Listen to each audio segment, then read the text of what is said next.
Hey everyone, welcome back. Here's how to fix the PrizePicks something went wrong error. Swipe up from the bottom of your screen, look for PrizePicks, close the PrizePicks app completely, wait for a few while, open it again. Then make sure your internet is stable. Try switching between Wi-Fi and mobile data to rule out network issues.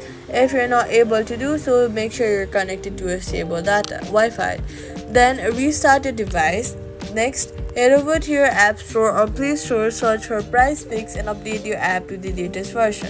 Updating your app ensures you have all the latest files and bug fixes, so update it. Then, uninstall and reinstall the PrizePicks app. Sometimes servers are busy, so wait and try again later. That might also work. That's how to fix the PrizePicks something went wrong error. Subscribe for more quick fixes.